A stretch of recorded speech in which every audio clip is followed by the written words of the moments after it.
Il y a des vérités que l'on préfère fuir, parce qu'elles dérangent, parce qu'elles bousculent, parce qu'elles brisent nos illusions confortables. Mais parfois, ce dont on a le plus besoin, ce n'est pas d'un discours réconfortant, mais d'un miroir sincère. Un miroir qui ne ment pas. Un miroir qui nous remet face à ce que l'on évite de voir. La vie n'est pas toujours douce. Elle ne suit pas nos plans. Elle ne récompense pas toujours nos efforts. Et pourtant, au cœur de cette réalité brute, se cache une force, une clarté. Comprendre les lois invisibles qui gouvernent notre existence, ce n'est pas sombrer dans le fatalisme. C'est au contraire s'éveiller. C'est choisir de ne plus vivre à moitié, de ne plus être passif, de ne plus se cacher derrière des excuses. Dans cette vidéo, je vais partager avec toi 14 rappels brutalement honnêtes de la vie. Pas pour te choquer. Pas pour te décourager. Mais pour t'ouvrir les yeux. Parce que parfois, une seule phrase bien placée peut changer la trajectoire d'un esprit. Et si tu écoutes jusqu'à la fin, tu verras que derrière chaque vérité tranchante, il y a une invitation à devenir plus solide, plus lucide, plus libre. Dis-moi dans les commentaires laquelle de ces vérités résonne le plus avec ce que tu vis en ce moment. Et si tu veux continuer à avancer avec plus de clarté et de force intérieure, abonne-toi. Car ici, on ne cherche pas à fuir la réalité. On apprend à la traverser, debout. Personne ne viendra te sauver. Il faut parfois des années pour comprendre cette simple vérité, personne ne viendra te sauver. Pas ton entourage, pas le gouvernement, pas un partenaire amoureux, pas un mentor, ni même le hasard. On grandit avec l'idée qu'un jour, quelque chose ou quelqu'un nous sortira de notre impasse. Comme si une main divine allait surgir pour remettre de l'ordre dans notre chaos. Mais cette attente est un poison lent. Car plus tu attends un sauveur, plus tu t'affaiblis, plus tu perds ton propre pouvoir, plus tu deviens dépendant d'une illusion. Ce que tu espères voir venir de l'extérieur doit en fait naître à l'intérieur. L'aide existe, oui. Le soutien, l'écoute, les conseils, les épaules bienveillantes, tout cela peut exister et être précieux. Mais aucun de ces appuis ne peut marcher à ta place, respirer à ta place, affronter à ta place. Même entouré, tu restes le seul véritable responsable de ta trajectoire. Ce n'est pas un fardeau, c'est une libération. C'est la fin d'un fantasme, mais le début d'une reconstruction. Imagine un marin perdu en mer, priant qu'un navire vienne le repêcher, alors qu'il tient lui-même une rame dans chaque main. Tant qu'il garde les yeux rivés à l'horizon, il ne verra jamais qu'il peut avancer seul, lentement peut-être, mais sûrement. La rame, c'est ta volonté. L'eau, c'est la réalité. Et le rivage, c'est ta reconstruction. Plus tu attends que quelqu'un d'autre rame pour toi, plus tu dérives.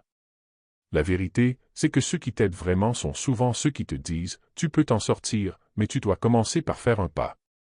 Attendre d'être sauvé, c'est aussi céder à l'illusion du confort. C'est croire que le changement peut venir sans douleur, sans effort, sans renoncement. Mais le véritable progrès commence lorsque tu te regardes en face, sans excuse, sans drame, sans mensonge, et que tu te dis « ce n'est pas parfait, mais c'est entre mes mains ». C'est à ce moment-là que quelque chose bascule. Tu ne deviens pas invincible. Mais tu deviens actif. Présent. Responsable. Et c'est là que commence ta véritable force.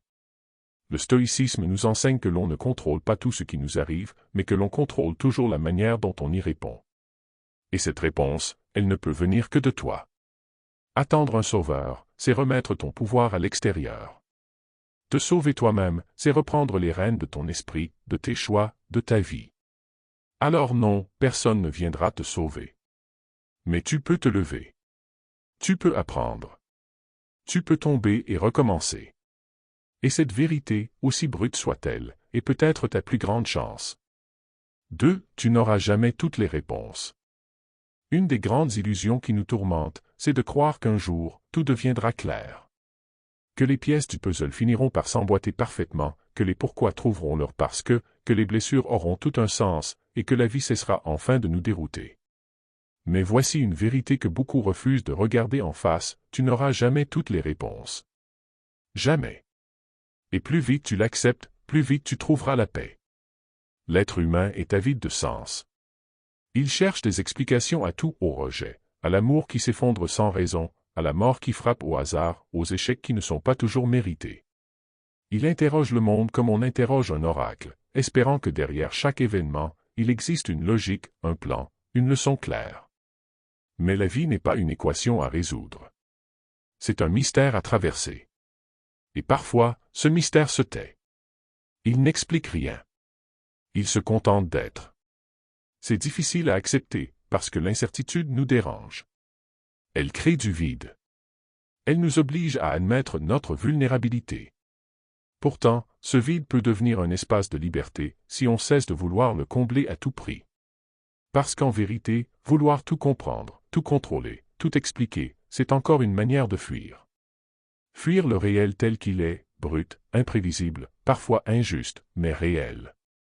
Imagine un navigateur en pleine mer qui, au lieu d'avancer, passe son temps à chercher la carte parfaite, les vents parfaits, la certitude de ne jamais échouer. Il ne mettrait jamais les voiles. Il attendrait une sécurité qui n'existe pas. La vérité, c'est que les plus beaux voyages, comme les plus grandes transformations, se font avec des zones d'ombre. Des moments de doute. Des trous dans le récit. Et ce n'est pas une faiblesse. C'est la nature même de l'existence.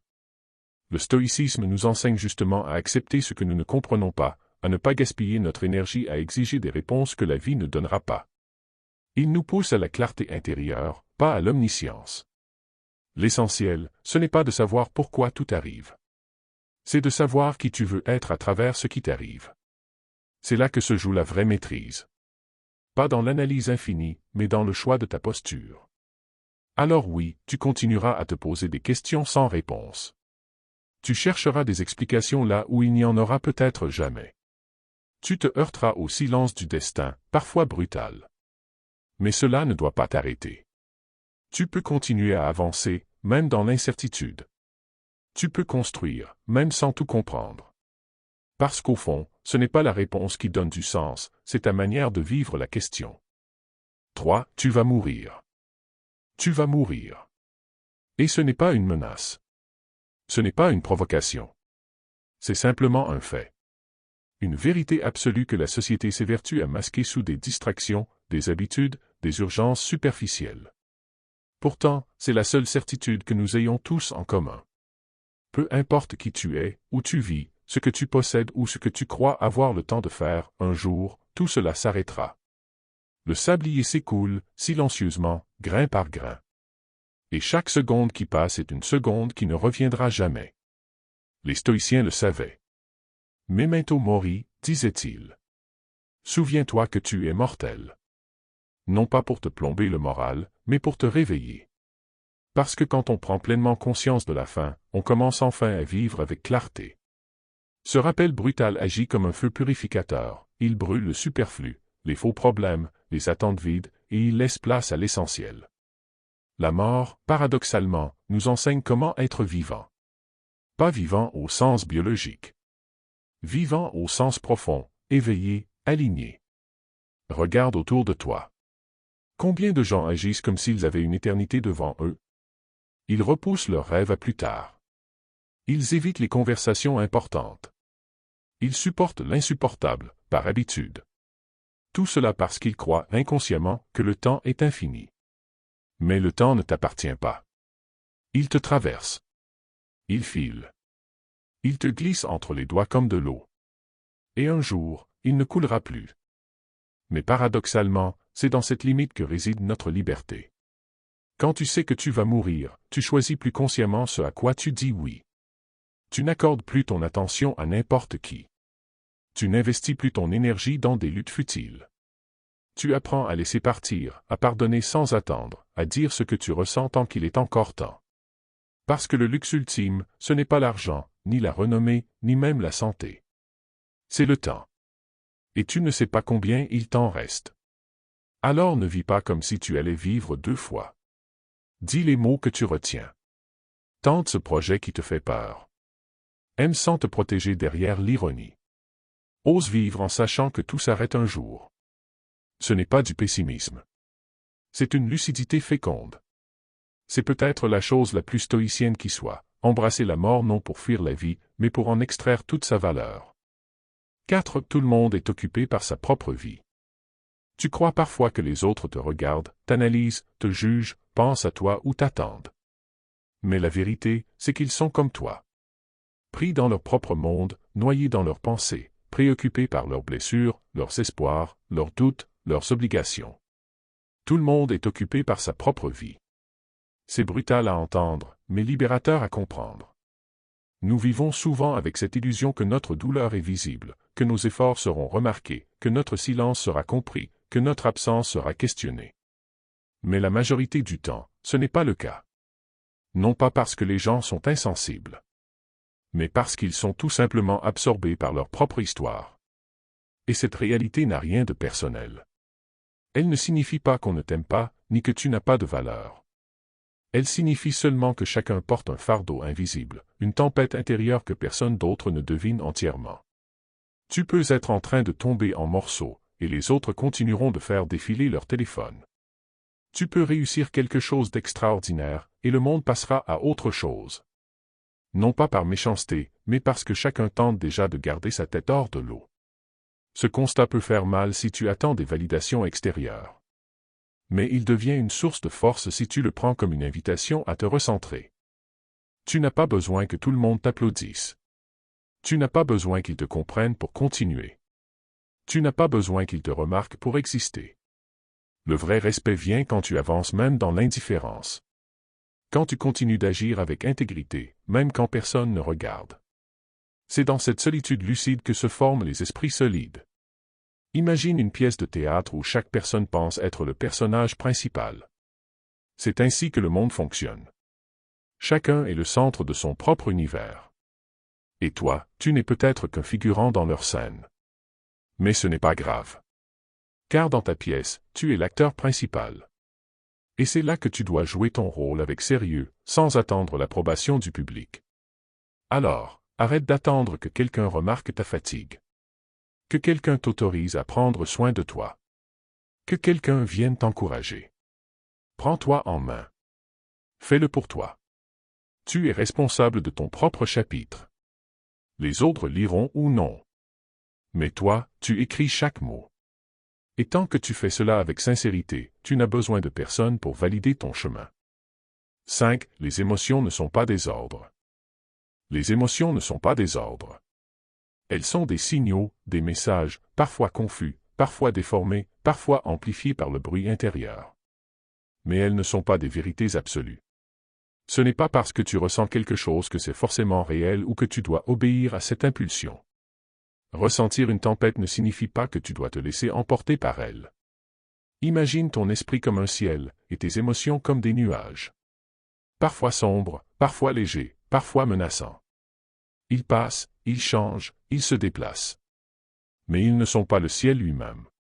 De la même manière, la colère peut surgir en toi, comme un éclair dans la nuit, mais cela ne veut pas dire que tu dois frapper ou crier. La tristesse peut t'envelopper comme un brouillard, mais cela ne signifie pas que tout est perdu. Le stress peut t'envahir, mais cela ne veut pas dire que tu dois abandonner. Le stoïcisme enseigne cette idée fondamentale, tu es maître de ta réponse, même si tu ne peux pas toujours contrôler ce que tu ressens. Et c'est là que réside ton pouvoir. Celui de ressentir sans te soumettre. Celui d'observer sans réagir. Celui de laisser une émotion passer sans lui permettre de te diriger. L'émotion peut cogner à ta porte, mais tu n'es pas obligé de l'inviter à s'installer. Trop souvent, les gens agissent comme si leurs émotions étaient des instructions. Je me sens blessé, donc je dois me venger. Je me sens anxieux, donc je dois fuir. Je me sens rejeté, donc je dois tout abandonner. Ce genre de logique crée une vie dominée par les hauts et les bas de l'instant, une vie sans ancrage, sans stabilité intérieure. Or, le véritable progrès personnel commence quand tu regardes en face ce que tu ressens, sans t'y noyer, sans le nier, mais aussi sans le transformer en décision automatique. Il faut apprendre à créer un espace entre ce que tu ressens et ce que tu choisis de faire. Cet espace, aussi mince soit-il, est le berceau de la sagesse. C'est dans ce moment suspendu que tu peux t'interroger. Est-ce que cette émotion me guide vers quelque chose de juste, ou est-ce qu'elle tente simplement de me protéger à court terme? Parce que, souvent, nos émotions cherchent à nous éviter la douleur, mais pas nécessairement à nous faire grandir. Alors oui, écoute tes émotions. Accueille-les. Mais ne les prends pas comme des commandements. Ce ne sont pas des chefs, ce sont des conseillers. Et parfois, ils se trompent. La peur exagère. La colère simplifie. La tristesse dramatise. Et c'est à toi, à ta lucidité, de filtrer, de comprendre, de rediriger. Il n'y a pas de honte à ressentir. Ce qui importe, c'est ce que tu en fais. Celui qui apprend à ressentir sans obéir devient un être puissant. Parce qu'il n'est plus le jouet de son humeur, il devient le sculpteur de ses réponses. Et ce pouvoir-là, aucun événement extérieur ne peut le voler. 6. La vie n'attend pas que tu sois prêt. La vie n'attend pas que tu sois prêt. Elle ne ralentit pas pour te laisser le temps de comprendre, de guérir, de te préparer ou de rassembler ton courage. Elle continue. Elle avance. Elle te pousse, te bouscule, parfois même te renverse, sans te demander si tu te sens prêt à affronter ce qui vient. Et c'est peut-être l'une des leçons les plus rudes, mais aussi l'une des plus libératrices. Tu n'as pas besoin d'être prêt pour agir. Tu dois simplement commencer. Trop de gens restent figés, immobiles, prisonniers de cette attente intérieure. Je vais changer quand je me sentirai prêt. Je parlerai quand j'aurai plus confiance. Je me lancerai quand tout sera aligné. Mais cette attente devient une prison invisible. Elle se transforme en mois, en années, en regrets. La vérité, c'est que tu ne te sentiras probablement jamais totalement prêt. Et c'est normal. Parce que ce que tu t'apprêtes à faire est nouveau, inconnu, intimidant. Et tout ce qui te fait grandir vient avec une dose d'inconfort. Pense à un oiseau qui apprend à voler. Il ne le fait pas quand il est sûr de lui. Il saute parce qu'il le doit. Il bat des ailes en tombant. Et c'est dans cette chute incertaine qu'il découvre sa force. De la même manière, tu n'as pas besoin de certitude pour commencer quelque chose de grand. Tu as juste besoin de l'élan. Et parfois, cet élan vient précisément du fait que tu n'as plus d'autre choix que d'avancer, même tremblant, même dans le flou. La vie, dans sa brutalité silencieuse, t'invite constamment à avancer. Pas dans la perfection, mais dans l'imperfection de celui qui ose. Elle ne t'attend pas. Et c'est là que tu dois décider si tu veux rester spectateur de ta propre existence ou devenir acteur, même sans texte, même sans répétition, même sans assurance. L'illusion d'être prêt est une construction mentale. Parce qu'au fond, ce n'est pas l'absence de peur qui rend quelqu'un apte à avancer, c'est sa capacité à marcher avec elle. Celui qui attend que toutes les conditions soient parfaites ne fait jamais rien. Celui qui accepte que les choses ne le seront jamais avance malgré tout. Et ce sont ces pas maladroits, hésitants, mais réels, qui sculptent le changement. Alors, la prochaine fois que tu entendras cette voix intérieure te dire « ce n'est pas encore le moment », pose-toi une question simple, et si le moment, c'était justement maintenant, dans l'inconfort, dans l'incertitude, dans l'imperfection. Parce que souvent, les plus grandes transformations de nos vies commencent sans fanfare, sans plan détaillé, sans sentiment de sécurité. Elles commencent par un pas, fait malgré la peur. Et c'est ce courage discret, ce mouvement sans garantie, qui te rend vivant. La vie ne t'attendra pas. Elle ne fera pas de pause pour t'accorder un instant de répit. Mais elle te tend la main, chaque jour, pour que tu te lèves, que tu avances, que tu essaies. Même si tu ne sais pas encore comment faire. Même si tu trembles encore. Parce que c'est ainsi que l'on avance. Non pas quand on est prêt. Mais quand on décide de ne plus reculer. Tu n'as pas droit à tout. On vit à une époque où l'on nous répète sans cesse que tout est possible, que tout nous est dû, que le monde doit s'adapter à nos envies et nos blessures. On confond souvent désir et droit. Et c'est précisément là que commence le désenchantement. Parce que non, tu n'as pas droit à tout. Ce monde n'est pas une promesse faite à ta naissance. Il n'est pas un serveur qui vient te demander ce que tu veux dans la vie pour ensuite te le livrer sur un plateau d'argent. Tu n'as pas droit à l'amour simplement parce que tu es gentil. Tu n'as pas droit au respect simplement parce que tu existes. Tu n'as pas droit au succès simplement parce que tu le souhaites très fort. Toutes ces choses doivent être cultivées, méritées, parfois même arrachées avec patience, constance et humilité. Le stoïcien ne s'attarde pas sur ce qu'il croit mériter. Il agit selon la vertu, pas selon ses attentes.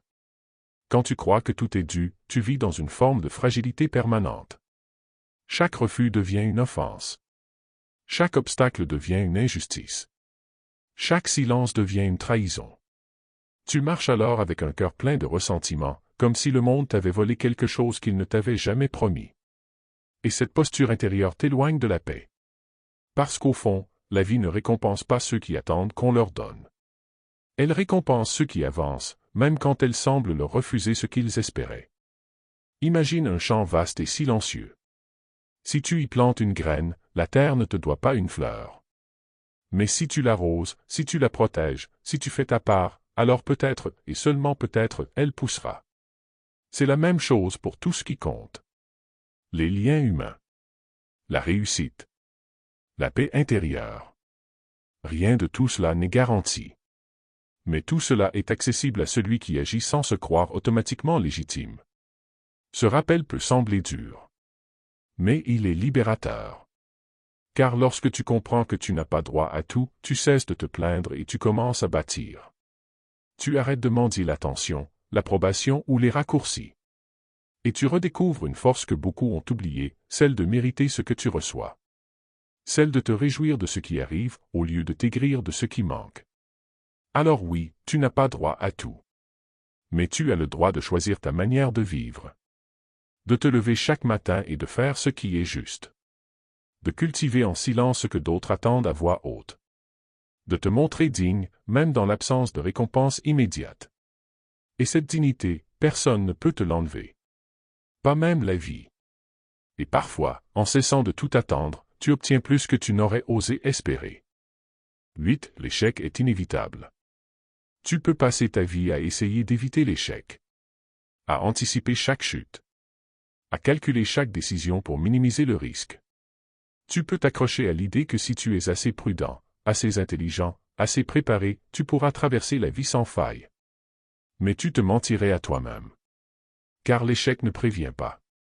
Il ne demande pas la permission.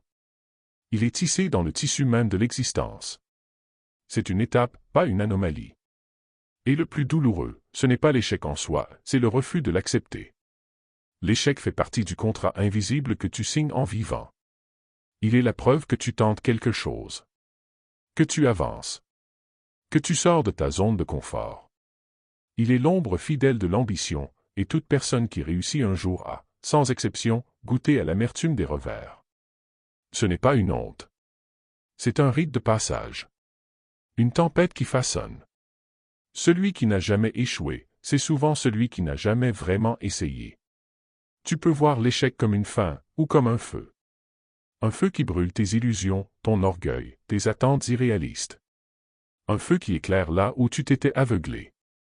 Il ne vient pas pour te détruire. Il vient te montrer ce que tu n'avais pas encore compris. Et souvent, dans les cendres de ce que tu croyais être ton monde, naît une version plus forte, plus humble, plus ancrée de toi-même. Prends l'image d'un sculpteur. Chaque coup de ciseau qu'il donne sur le marbre semble être une destruction. Et pourtant, c'est en retirant ce qui n'a pas sa place qu'il révèle l'œuvre. L'échec, c'est ce coup de ciseau dans ta vie. Brutal, peut-être. Inconfortable, souvent. Mais nécessaire. Sans lui, tu restes bloc informe, figé dans tes peurs et tes certitudes. Avec lui, tu deviens œuvre en devenir. Mais il y a un piège subtil, confondre l'échec avec sa propre valeur.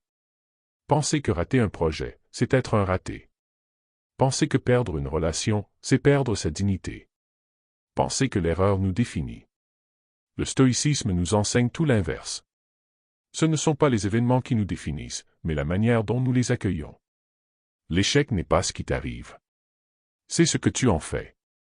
Il faut du courage pour échouer. Et encore plus pour continuer malgré l'échec.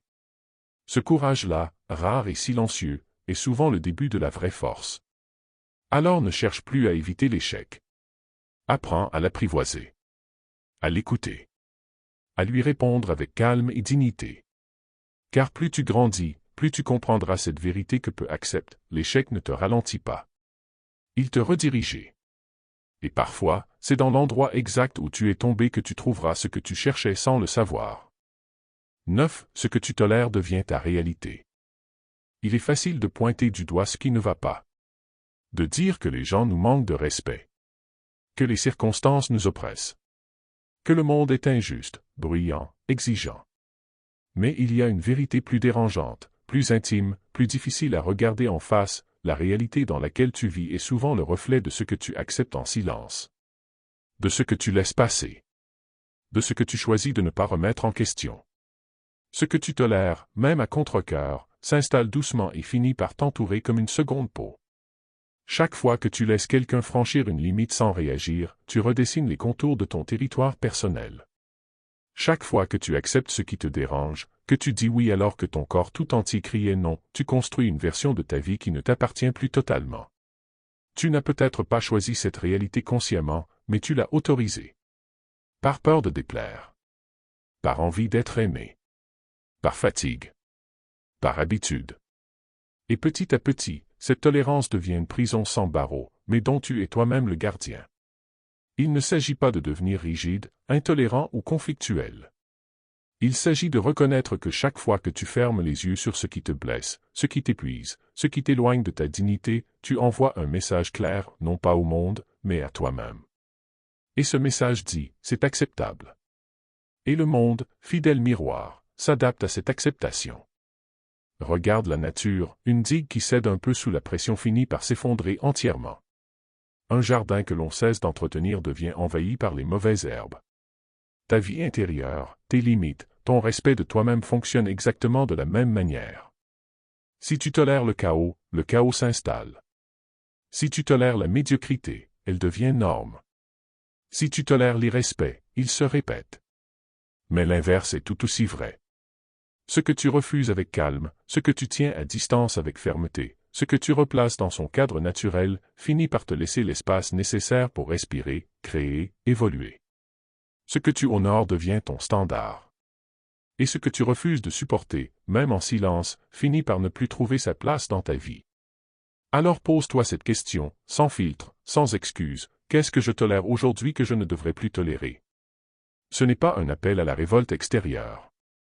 C'est un appel à la clarté intérieure. Car la réalité que tu vis n'est pas toujours celle que tu désires, mais elle est souvent celle que tu permets.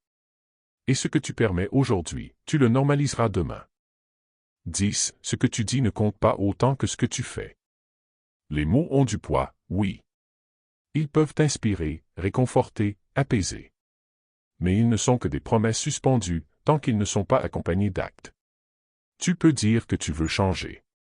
Que tu vas te lever plus tôt. Que tu vas arrêter de fuir. Que tu veux devenir une meilleure version de toi-même. Mais tant que rien ne bouge dans ton quotidien, ces phrases ne sont que du vent. Le monde t'écoute à travers ce que tu fais, pas ce que tu dis. Et il te respecte à travers la cohérence entre tes paroles et tes actions. Un homme peut parler de courage du matin au soir, mais s'il recule devant chaque peur, ses discours deviennent transparents. Une femme peut parler d'intégrité, mais si elle trahit ses valeurs dès que le vent tourne, ses mots perdent tout pouvoir. Ce que tu fais, même en silence, est 1000 fois plus audible que ce que tu déclares haut et fort. C'est peut-être l'un des rappels les plus brutaux, parce qu'il retire tout échappatoire. Il ne suffit pas d'avoir de bonnes intentions. Il faut des décisions concrètes. Il ne suffit pas de promettre qu'on va mieux faire. Il faut faire. C'est là que la différence se creuse entre ceux qui avancent et ceux qui restent bloqués. Entre ceux qui transforment leur réalité et ceux qui se contentent d'en parler. Imagine une horloge. Elle ne parle pas, elle ne se plaint pas, elle n'explique pas. Elle avance. Toujours. Un pas après l'autre. Et c'est ce mouvement, ce silence en action, qui lui donne sa puissance. La vraie discipline n'a pas besoin d'être proclamée. Elle se lit dans les habitudes, dans les choix invisibles, dans les efforts répétés quand personne ne regarde. Si tu veux inspirer, commence par vivre ce que tu dis. Si tu veux enseigner, commence par incarner ce que tu veux transmettre. Le respect, la confiance, la crédibilité ne se mendient pas. Ils se méritent par la répétition d'actes simples, mais constants. Par exemple, faire ce que tu as dit que tu ferais, même quand tu n'as plus envie. Respecter un engagement, même quand personne ne viendra vérifier. Choisir l'effort, même quand la facilité te tend les bras. Le fossé entre les paroles et les gestes est l'un des plus grands créateurs de souffrance intérieure. Car chaque fois que tu dis quelque chose et que tu ne le fais pas, une partie de toi cesse de te croire. Et si tu ne crois plus en toi-même, qui le fera à ta place? Alors oui, parle. Partage. Écris. Inspire si tu veux. Mais souviens-toi toujours que tes actes sont les véritables fondations de ta réputation, de ta confiance en toi, de ta paix intérieure. Et qu'en fin de compte, ce que tu fais crie si fort, que le monde n'entend plus ce que tu dis. 11. Tu n'es pas aussi spécial que tu crois. Ce n'est pas une attaque. Ce n'est pas une tentative de rabaisser. C'est un retour à l'équilibre. Parce que l'une des grandes illusions de notre époque, c'est de croire que chacun d'entre nous est une exception divine, une constellation rare dans un ciel vide. On nous le répète souvent, tu es unique. Tu es spécial. Tu es différent. Et oui, sur certains aspects, tu l'es, ta voix, tes empreintes, ton histoire personnelle. Mais croire que cette unicité t'élève au-dessus des lois universelles de la vie est une erreur dangereuse. Tu n'es pas au-dessus de la souffrance. Tu n'es pas exempté des conséquences de tes choix. Tu n'es pas immunisé contre les échecs, les doutes ou les humiliations. Et surtout, le monde ne te doit rien. Il ne t'attend pas. Il ne changera pas son cours pour s'adapter à tes rêves. Il ne t'applaudira pas simplement parce que tu existes. Prendre conscience de cela ne doit pas te décourager, mais te libérer. Car dès que tu cesses de te croire au centre de tout, tu ouvres les yeux sur le vrai travail. Tu comprends que la vie ne te doit pas de récompense simplement parce que tu as de bonnes intentions. Tu réalises que le respect, l'amour, la réussite, ça se mérite. Pas par ton statut, mais par ton effort. Pas par ce que tu dis être, mais par ce que tu fais, chaque jour, dans l'ombre, sans témoin. Ce rappel est brutal, oui, mais il est aussi profondément libérateur. Car si tu n'es pas si spécial, tu n'as rien à prouver. Tu n'as pas à maintenir une façade parfaite, ni à te comparer sans cesse aux autres. Tu n'as plus besoin de courir après la validation. Tu peux simplement faire ton chemin, humblement, avec sérieux, sans t'attendre à ce que le monde s'incline à chacun de tes pas. Imagine une goutte d'eau dans l'océan. Elle est minuscule, presque invisible. Mais quand elle s'aligne avec le mouvement, quand elle participe au flux sans résistance, elle devient puissante. Elle fait partie de quelque chose de plus grand qu'elle. Elle n'a pas besoin de briller seule. Elle avance, elle existe, elle a un rôle. Comprendre que tu n'es pas aussi spécial que tu le crois ne signifie pas que tu n'as pas de valeur. Cela veut simplement dire que ta valeur ne dépend pas de l'admiration des autres. Elle ne dépend pas du fait d'être au-dessus. Elle réside dans ta capacité à être vrai, à être utile, à être présent. Et ça, c'est à la portée de tout, mais aussi la responsabilité de chacun. 12. Le passé ne changera pas. C'est une vérité simple, mais douloureuse à avaler. Ce qui est fait, est fait. Tu peux le revisiter 1000 fois dans ta mémoire, le disséquer sous toutes ses coutures, le revivre encore et encore dans ton esprit, mais il restera immobile. Figé. Imperméable à tes regrets, à ta honte ou à ton envie de refaire autrement. Le passé est comme une pierre gravée. On ne peut ni en effacer les mots, ni en redessiner les contours. Et pourtant, combien d'heures, de jours, de semaines de vie gaspillées-on à vouloir modifier l'irréversible? Combien d'énergie mentale consacrons-nous à rejouer les scènes d'hier, comme si nos pensées pouvaient en altérer la trame? Mais ce que tu dois comprendre, vraiment comprendre, c'est que ruminer le passé, c'est comme courir après ton ombre en espérant la dépasser. Ce n'est pas seulement inutile, c'est un poison lent. Il ronge ta paix, il vole ton présent, et il paralyse ton avenir. Imagine une voiture qui avance, mais dont le conducteur ne regarde que dans le rétroviseur.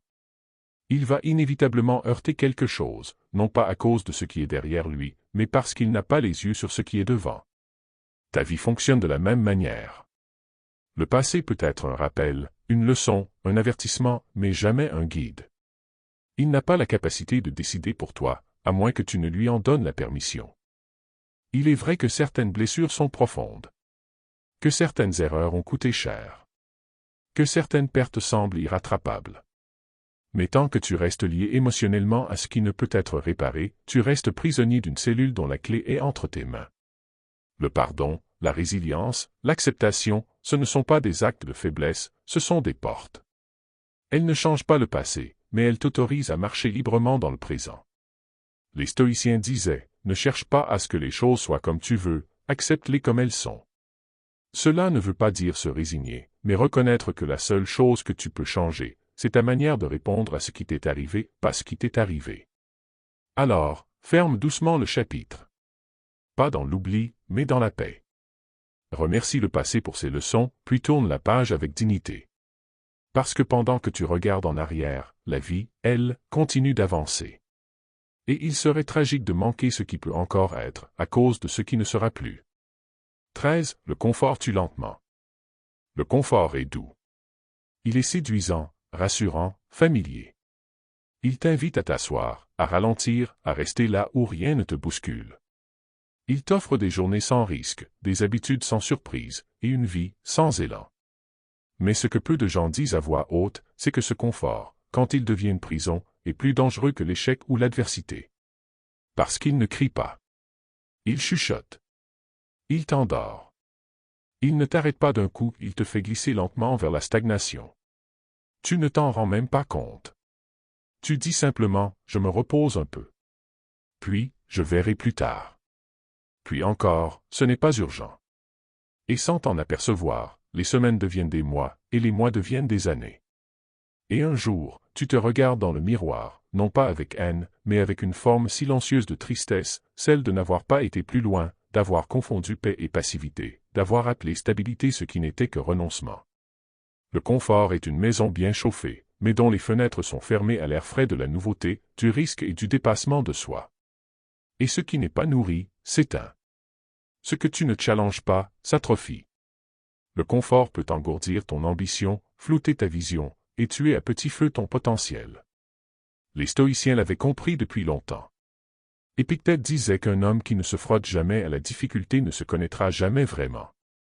Car c'est dans l'inconfort que naît la clarté. C'est dans la tension que se forge la force. C'est dans l'inconnu que l'on découvre l'essentiel. Le muscle ne grandit pas dans la facilité, mais dans l'effort. Et l'âme fonctionne de la même manière. Cela ne veut pas dire vivre en guerre contre soi. Cela ne veut pas dire chercher la souffrance pour elle-même. Cela signifie simplement refuser de se laisser emporter par la mollesse mentale, cette douce pente qui mène à une existence sans relief. Demande-toi sincèrement, quand as-tu fait pour la dernière fois quelque chose qui te faisait peur? Quel inconfort as-tu accepté volontairement pour grandir? Parce que sans inconfort, il n'y a pas de progression. Sans progression, il n'y a pas de transformation. Et sans transformation, la vie devient répétition. Le confort tue lentement, précisément parce qu'il ne semble pas dangereux. Mais c'est là que réside sa vraie menace. Il te vole ton feu sans bruit, ton courage sans combat, et tes rêves sans bruit de guerre. Alors sors, même un pas à la fois. Retiens ton souffle, mais avance. Choisis l'audace à la place de la routine, le sens plutôt que la facilité. Car ce n'est pas la douleur qui détruit l'être humain. C'est l'oubli de ce qu'il pourrait devenir. 14. Chaque jour est une chance déguisée. Certains jours arrivent vêtus de lumière, tout semble clair, fluide, presque orchestré par une main bienveillante. Et d'autres arrivent déguisés. Ils ont l'apparence du chaos, de la confusion, du vide ou de l'ennui. Mais ce n'est qu'une apparence. Chaque jour est une porte. Et derrière chaque porte se cache une opportunité. Pas toujours éclatante. Parfois discrète, masquée sous la forme d'un contretemps, d'un obstacle, d'une rencontre imprévue ou d'une émotion difficile. Mais une opportunité quand même de grandir, de comprendre, d'ajuster. De recommencer ou de lâcher. De devenir. Ce qui rend la vie difficile à saisir, c'est qu'elle ne révèle pas ses trésors dans l'immédiat. Elle les cache dans l'ombre, comme un test silencieux. Vas-tu te plaindre de ce que tu vois ou vas-tu chercher ce que tu peux en tirer? Vas-tu repousser ce jour comme un poids de plus à porter, ou l'accueillir comme un terrain d'entraînement pour ton âme? Les stoïciens voyaient dans chaque événement, même le plus rude, une opportunité d'exercer une vertu, la patience, le courage, la sagesse, le détachement. Un retard devenait un moment pour respirer. Une déception devenait un miroir pour comprendre ses attentes. Un conflit devenait un test de maîtrise de soi. C'est une alchimie intérieure, transformer le brut en valeur. Le problème, ce n'est pas que la vie ne nous donne pas de chance. C'est qu'elles arrivent rarement sous la forme qu'on attendait. On attendait le calme, et c'est une tempête qui frappe. On espérait une réponse, et c'est le silence qui s'installe. On cherchait la facilité, et c'est un mur qui se dresse. Mais parfois, c'est précisément ce mur qui réveille en nous une force qu'on ignorait. Ce silence qui nous pousse à écouter notre propre voix. cette tempête qui nous oblige à jeter du ballast, à alléger notre barque intérieure. Chaque jour est une page blanche. Ce qui fait la différence, ce n'est pas ce qui est écrit dessus, c'est avec quel regard tu la lis. Est-ce un jour de plus à subir? Ou un jour de plus pour devenir ce que tu veux être vraiment? La plupart des gens attendent une bonne journée pour être motivés. Mais les sages apprennent à faire de chaque journée un terrain de jeu pour la conscience. Car au fond, ce n'est pas le jour qui décide de sa valeur, c'est la manière dont tu le traverses. Alors souviens-toi, même les jours ternes peuvent contenir une lumière. Même les jours d'échec peuvent porter une leçon. Et même les jours de fatigue peuvent révéler une résilience enfouie. Le présent est un maître exigeant, mais juste. Il ne t'impose rien sans raison. Il te donne, chaque matin, une chance de faire mieux ou de voir autrement. Et c'est peut-être là, la vérité la plus brutale, mais aussi la plus libératrice. Tu ne contrôles pas ce que le jour t'apporte, mais tu contrôles toujours ce que tu choisis d'en faire. La vie ne prend pas de gants. Elle ne s'excuse pas. Elle avance, implacable, parfois douce, parfois rude. Mais en acceptant ces vérités les plus dures, on s'offre une chance rare, celle de devenir plus lucide, plus fort et plus libre. Ce que tu viens d'entendre ne sont pas des vérités pour te décourager, mais des rappels pour t'éveiller. Pour que tu arrêtes d'attendre et que tu commences à vivre, pleinement, consciemment. Alors, si quelque chose en toi a résonné, même un instant, je t'invite à t'abonner, à partager cette vidéo avec quelqu'un qui en aurait besoin, ou simplement à laisser en commentaire la vérité qui t'a le plus marqué. Parce que parfois, une simple prise de conscience suffit à faire pencher toute une vie dans une nouvelle direction. À bientôt, et surtout, n'oublie pas, avance. Même lentement. Mais avance avec les yeux ouverts.